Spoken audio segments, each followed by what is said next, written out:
غبت عنك ومزقت أوراق ذكرياتك، استعذبت عبراتك ونسيت كل أوقاتك.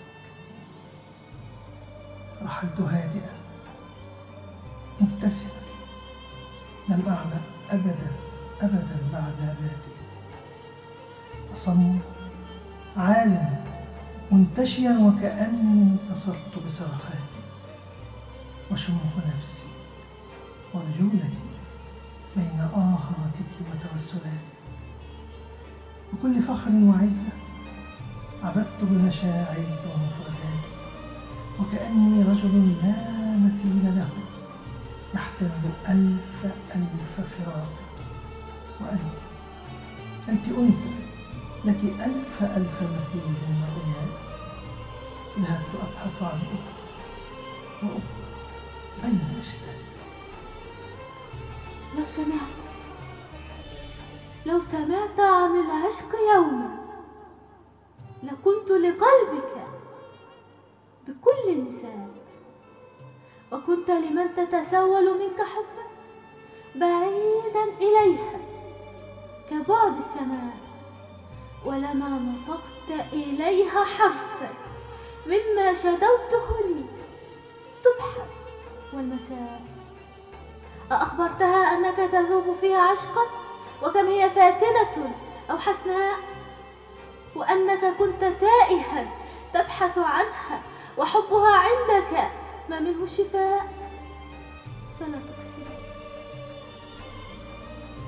فلا تقسم لي أنه كان ضعفا وأنك تدين لي بكل ولاء،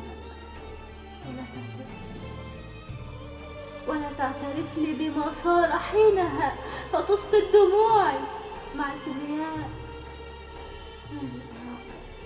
ما لي أراك تتدور عشقا لهذه وتلك دون انتماء.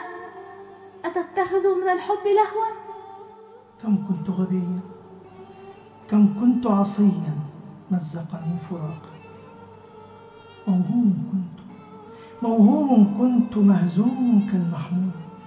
أملي صار غنائي وصورتي وهويتي رضائي، وشرفي سمائي شموخ رجولتي بين أفلاكي.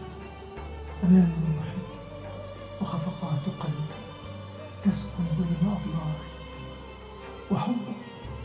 وحبك في عمري بستان وسط أشجار. لم أشعر بعبقرتي أبدا إلا أرجوك دعني، فحبك غباء. ولا تستغيث ورفقا تنادي، فقد أقفلت منك باب الرجاء.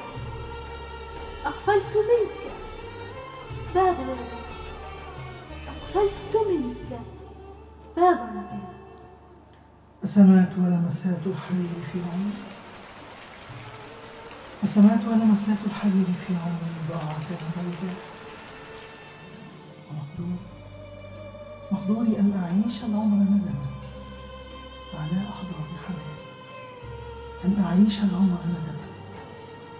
أحضان حنان، ندما على أحضان حنان.